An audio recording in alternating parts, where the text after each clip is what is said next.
Sais-tu que la manière dont tu présentes ton projet à ton banquier peut totalement changer l'issue de ton dossier? C'est la roulette russe. Soit il te le valide, soit il te refuse carrément de te financer. Je suis Benoît de Solution 9 et aujourd'hui je vais t'expliquer comment convaincre ton banquier et maximiser toutes tes chances pour obtenir ton prêt. Que tu sois primo-accédant ou déjà propriétaire, reste bien jusqu'à la fin de cette vidéo. Je partagerai avec toi une méthode qui est simple pour négocier efficacement et obtenir les conditions qui te seront vraiment favorables pour ton projet. Et puis oui, je t'en parle rapidement, on a conçu un guide que tu peux télécharger pour t'expliquer comment fonctionne le PTZ. Donc tu trouveras le lien pour le téléchargement dans les commentaires et j'espère que ça te sera utile. Allez, let's go. Tout commence par une préparation minutieuse. Donc un dossier bien ficelé et des documents complets, c'est ce qui va te donner en fait une longueur d'avance avec le banquier. Alors, il faut bien préparer tes documents avant le rendez-vous. Donc quels sont les documents indispensables? Dans un premier temps, il y a les relevés bancaires, les 3 derniers mois. Le banquier, lui, va analyser ta gestion financière, vérifier que tu es stable, regarder comment tu épargnes. Tu as la possibilité également de venir avec un tableau Excel détaillé, là où on va pouvoir reprendre tes revenus, tes dépenses sur les 6 derniers mois. En fait, ça montre tout simplement que tu connais tes chiffres et que tu es une personne organisée. Le calcul du taux, ton taux d'endettement. L'objectif, c'est de rester sous la barre des 35%. C'est le critère qui a été établi et qui va permettre en fait au banquier de juger si ton prêt est viable en fonction de tes revenus et du montant du projet sur lequel tu veux investir.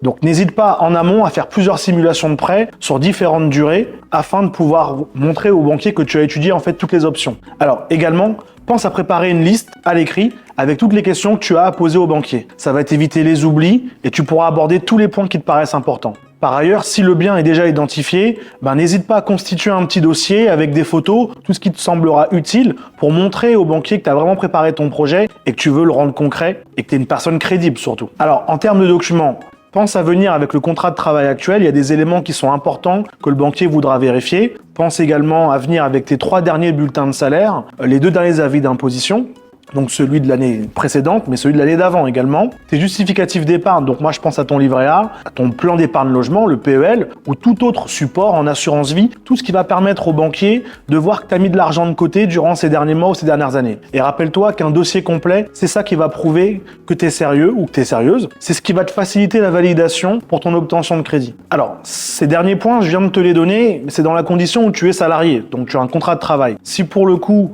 tu es indépendant, en profession libérale, tu es à ton compte, là il te faudra fournir au banquier donc des bilans. Il a l'habitude de te les demander sur 3 ans. C'est ce qui va permettre de voir la solidité de ton activité et que tes revenus sont stables sur cette durée. Il pourra examiner que ta société se porte bien, que tu as des revenus en croissance et qu'au contraire, ton activité n'est pas en train de prendre le bouillon. Sans quoi, il ne sera pas rassuré et il te validera pas ton projet. Aujourd'hui, lorsque je parle avec mes partenaires bancaires, vraiment ce qu'on me dit, et c'est ce que je veux te traduire aujourd'hui, l'épargne, même petite, dès lors qu'elle est régulière, c'est vraiment ce qui va convaincre le banquier de te prêter de l'argent dans le cadre de ton projet immobilier. Ils ont vraiment besoin de savoir et de vérifier que tu es en capacité de mettre de l'argent de côté. Et que tu n'es pas, à l'inverse, une personne qui est dépensière, qui finit les mois à découvert. Ça va faire fuir le banquier. Donc ça prouve également que tu sais économiser, même avec un tout petit salaire. Il n'y a pas de gros salaire quand on parle d'épargne.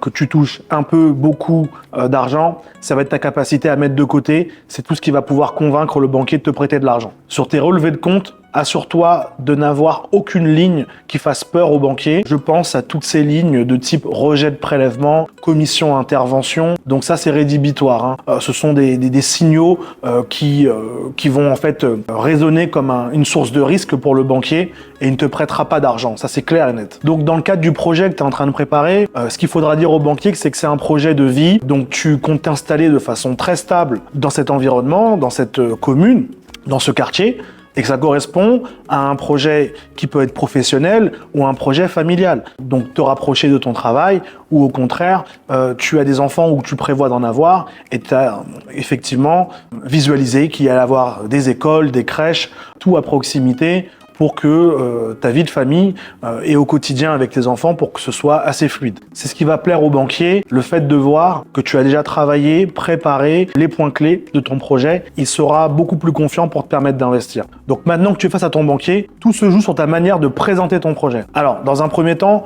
pour maximiser tes chances, ça va se jouer à la prise du rendez-vous. Bonjour monsieur le banquier, j'ai besoin de vous voir, j'ai quelque chose d'important à évoquer avec vous. Donc privilégie un rendez-vous en présentiel, une discussion en face à face, ça vaut bien mieux qu'une visio. Même si je suis de nature à prôner la visio de mon quotidien, toi, face au banquier, il va pouvoir ressentir les choses dans cette discussion qui durera 30 minutes, un quart d'heure, une heure. Cette discussion va te permettre de créer en fait une vraie connexion avec lui. N'hésite pas à demander à ton conseiller s'il a l'habitude de manipuler les outils de crédit. Il y a des conseillers qui ont des spécialités au sein de l'agence. Maximise tes chances en rencontrant celui ou celle qui a vraiment l'habitude de monter ce type de dossier. Parce que là, tu as besoin d'un spécialiste qui connaît à la fois les dispositifs, mais qui pourra également te permettre de bien calculer ton enveloppe de PTZ. Faut pas que le PTZ sonne comme un mot inconnu à ses oreilles, ce qui est possible. Choisis un bon créneau. Ne prends pas de rendez-vous en fin de journée si tu sais qu'il y a des chances que tu arrives en retard. Privilégie un week-end. Enfin voilà, je veux vraiment que tu maximises tes chances en laissant tous les petits risques de côté qui pourraient te faire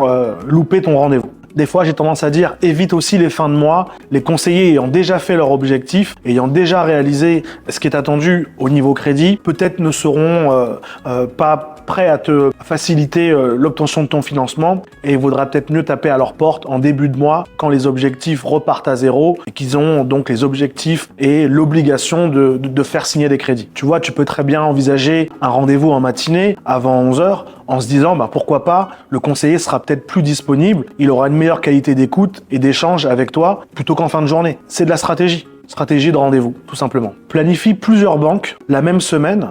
Les offres ont une durée de vie limitée, donc ça va te permettre de regrouper tous les retours que tu vas avoir, tous les accords, afin de pouvoir les comparer et revenir rapidement vers la banque que tu auras en fait validée. Sois quand même prêt à ce que la banque n'ait pas la possibilité de te recevoir physiquement dans l'agence et auquel cas il te faudra préparer une présentation de type téléphonique pour anticiper l'éventualité où on ne pourra pas te recevoir en agence. Mais lorsque tu auras le conseiller ou la conseillère en rendez-vous téléphonique, précise-lui bien que tu aurais aimé l'avoir de façon concrète, en physique, en agence, parce que tu as préparé un dossier complet et que tu aurais aimé montrer à quel point ce projet te tient à cœur et comment tu l'as préparé dans tous ses détails. Ça, je pense que ça va augmenter tes chances d'avoir un rendez-vous complémentaire de façon très rapide. Allez, ça y est, tu as décroché ton premier rendez-vous et tu dois maintenant en fait te démarquer. Donc, sache que devant ton banquier, une présentation claire et structurée de ton projet, c'est vraiment ce qui va faire la différence. Et là, je te propose qu'on utilise ensemble ce qu'on appelait la méthode STAR pour présenter ton projet. STAR pourquoi? Avec le S de situation. Tu vas expliquer en fait ce que tu veux acheter,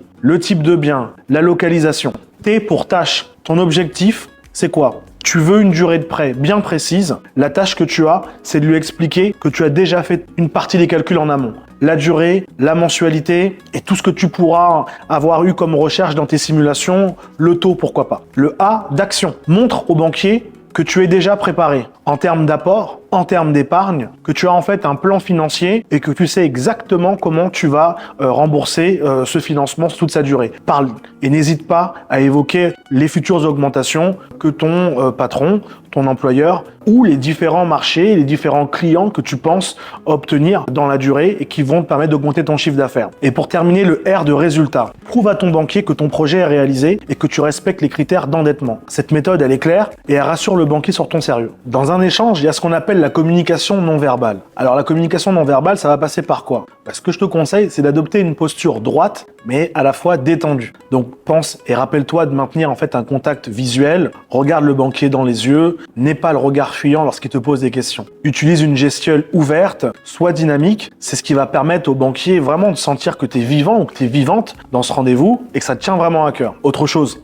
Peut-être que tu as pensé à venir avec des supports visuels, la plaquette PDF du promoteur par exemple. Donc n'hésite pas à préparer un résumé, une présentation qui soit claire de ton projet et qui peut également présenter ton profil, présenter ton parcours scolaire. C'est ce qui va permettre au banquier vraiment de savoir qu'il peut avoir confiance en toi. Là, tu pourras mettre en avant les chiffres clés et des détails qui vont être importants sur ton profil. Tu as eu le bac à tel âge, tu as eu tel parcours scolaire et tel diplôme, tu as travaillé tant d'années au sein de telle entreprise, lui donner en fait une visibilité sur tes salaires du passé et comment ça a progressé jusqu'à maintenant. Ça va faciliter la compréhension du banquier car, rappelle-toi, lui-même va devoir argumenter ta situation et ton profil soit à son directeur, soit des fois à une commission bancaire pour t'obtenir le financement. Si c'est ton premier achat, sache qu'il y a des opportunités à saisir, mais aussi beaucoup de pièges que je voudrais que tu évites. Rappelle-toi, je t'ai parlé de ce que sont les primo-accédants. Et il y a des avantages et des erreurs fréquentes dans cette situation. Au niveau des avantages, rappelle-toi, je t'en ai parlé lors d'une précédente vidéo, les frais de notaire sont réduits dans le neuf. Donc tu économises plusieurs milliers d'euros par rapport à un investissement immobilier dans l'ancien. Être primo-accédant, ça va te permettre également d'accéder au prêt à taux zéro, le PTZ,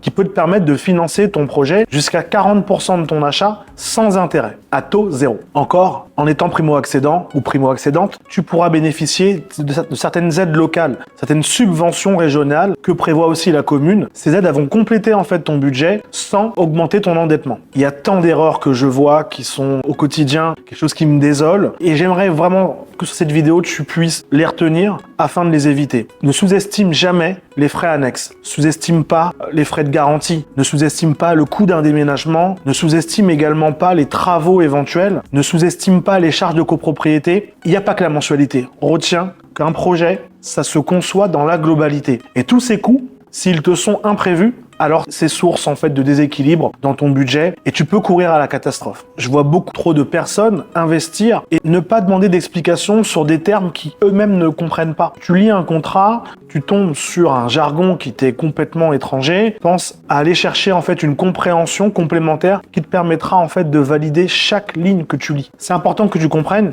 qu'une fois que tu auras bien compris toutes les clauses de ton contrat et de ton projet, ça t'évitera en fait les mauvaises surprises pour l'avenir. Et donc, après avoir convaincu ton banquier, il faut que tu essayes d'obtenir en fait les meilleures conditions. Alors, quels sont les points de négociation qui sont souvent oubliés et pour lesquels moi je voudrais que tu mettes ça au surligneur dans ton rendez-vous? Le but, c'est de maximiser chaque détail. Alors, dans les éléments à négocier, bien sûr, c'est un grand classique, le taux d'intérêt, on n'y échappera pas. Toi, le but, c'est de comparer au moins avec 2 ou 3 banques, le taux sur une durée équivalente avec un montant équivalent. Même s'il y a une légère différence, ça va quand même impacter le coût total de ton financement, donc sois bien attentif sur ce premier point. Deuxième point, les frais de dossier. Ils sont très souvent négociables, donc tu as de la marge de manœuvre. Je pense qu'on n'est pas à une économie près. Alors, intéresse-toi aussi aux frais de dossier. Troisième point, j'en ai parlé lors des précédentes vidéos, l'assurance emprunteur. Alors, l'assurance emprunteur, sois vigilant. Si le banquier s'est montré très clément pour t'accorder ce crédit avec un taux vraiment concurrentiel, il se peut qu'il te demande de faire une concession sur les assurances emprunteurs, signe le crédit sans discuter. On est dans une négociation. Tu peux pas non plus imposer tout ce qui sera à ton avantage et mettre le banquier dans une situation où finalement il n'est gagnant sur rien du tout. Donc les assurances emprunteurs, c'est une partie où tu vas pouvoir faire jouer la concurrence, mais attention, cette concurrence, amène-la avec prudence lorsque tu te présentes face au banquier. Si le banquier y est favorable, il te permet d'intégrer en fait un contrat d'assurance très concurrentiel au niveau du prix mais également des garanties. Bon bah là c'est bingo, tu vas pouvoir économiser jusqu'à 30% sur le coût total de ton prêt. Les frais de garantie. Donc l'idée c'est d'aller privilégier ce qu'on appelle une caution bancaire face à quelque chose qui est beaucoup plus coûteux, qu'on appelle l'hypothèque. Donc la caution bancaire te sera accordée par la banque en fonction de ta situation et si le banquier identifie peut-être un potentiel risque à te financer, il te proposera une garantie, mais qu'on appelle une hypothèque. Elle est un peu plus onéreuse, mais valide-la quand même. Si c'est ce qui te permet de devenir propriétaire, c'est le plus important après tout. Quelques options supplémentaires que tu pourras évoquer dans ta discussion. La possibilité pour toi de moduler les échéances tout au long du prêt. Voilà, ça va t'apporter une flexibilité en cas de besoin. Si tu as demain un petit coup dur, le fait de pouvoir aménager ta mensualité à la baisse. Mais à contrario, le jour, et je te le souhaite également, où tes revenus viennent à augmenter, que ce soit par des primes, une promotion, tu es entrepreneur et tu as cassé la baraque avec ton chiffre d'affaires et tu es en capacité, ou en tout cas tu penses être en capacité de rembourser plus vite et beaucoup plus, la flexibilité te sera très utile. Il y a également les conditions de remboursement anticipé. C'est ce que je viens de te dire. Ça y est, beaucoup plus de rémunération, un chiffre d'affaires plus important. Tu veux en finir plus rapidement que possible avec ton prêt. Il te faudra valider avec la banque la capacité de pouvoir rembourser de ce qu'on appelle en anticipé. Donc c'est important pour un rachat, un prêt que tu voudras effectuer dans le futur, d'avoir allégé en fait ton endettement avec ton crédit actuel. Si dans ta négociation, tu vois que tous les points ne sont pas passés du premier coup, pas de panique, il y a toujours moyen de rebondir. Alors, En cas de refus, qu'est-ce qu'on fait? Comment rebondir intelligemment si tu te retrouves dans cette situation? Demande premièrement des explications, sans énervement. Ta frustration sera là, c'est vrai, mais demande au banquier de t'expliquer pour quelle raison il n'a pas souhaité t'accorder ce financement. Est-ce une question de taux d'endettement? Est-ce ton dossier qui ne lui a pas plu, mais qui puisse t'expliquer sur quel aspect, afin d'identifier ce qui a bloqué et qu'on puisse ensemble, toi et moi, définir une stratégie qui te permettra de corriger le tir et d'obtenir le financement lors de votre prochaine tentative. N'hésite pas à proposer des ajustements. Ajustements sur la durée du prêt, un ajustement sur le montant de l'apport. Rappelle-toi, tout est négociable. Ça va montrer également que toi, tu es malléable, capable de t'adapter. Regarde aussi ma vidéo où je t'avais parlé du budget. Et là, je t'ai apporté des solutions qui vont te permettre d'augmenter ta capacité d'emprunt. Garde le contact avec le conseiller, même en cas de refus, car tu auras, toi, demain, d'autres opportunités. Et peut-être que lui, également sera, parce que tu as entretenu une relation de qualité, il aura envie de te contacter et de te dire, bon voilà madame, monsieur, vous avez été patient, j'ai surveillé vos comptes, je pense qu'aujourd'hui, vous pouvez vous asseoir en face de moi, j'ai une bonne nouvelle à vous apprendre. Et tu t'empresseras d'aller le rencontrer. Donc une bonne relation, ça peut jouer en ta faveur, même beaucoup plus tard. Alors, j'ai quelques bonnes astuces à te donner pour économiser. Pense à comparer les assurances emprunteurs via des plateformes spécialisées. Donc les offres externes, elles sont assez souvent moins chères que celle des banques. Tu peux aussi aller voir sur une des vidéos que j'avais faites, je crois que c'était la semaine dernière, où j'ai dédié en fait ce sujet aux assurances emprunteurs. Tu peux également avec la banque négocier ce qu'on appelle un package. Donc par rapport à ta volonté d'avoir une mensualité maîtrisée, d'avoir un taux le plus favorable, toi en contrepartie dire au banquier j'accepte de prendre avec vous les services suivants. Vous aviez une carte bancaire, je suis d'accord. Vous pouvez me rajouter des options, des services qui ne t'auraient pas paru nécessaires ni obligatoires. Bon, pour toi, ils sont facultatifs, mais si ça permet au banquier de te valider le financement, là-dessus, je te dirais, ferme les yeux et vas-y. Rappelle-toi, il faut que le banquier gagne de l'argent. Allez, le rendez-vous est fait, mais ne t'arrête pas là, car le suivi après ton rendez-vous, c'est tout aussi important. C'est une étape qui va être clé dans ton projet. Alors, qu'est-ce qui se passe après le rendez-vous? Moi, j'ai un conseil à te donner. Assez souvent, quand tu finis un entretien, même un entretien de recrutement, ça fait bon genre d'envoyer un mail de remerciement au recruteur et de lui dire « Merci pour la qualité de cet échange ». C'est pareil pour le banquier. Pense à lui envoyer un petit mail. « Merci monsieur le banquier, merci madame la conseillère de m'avoir reçu.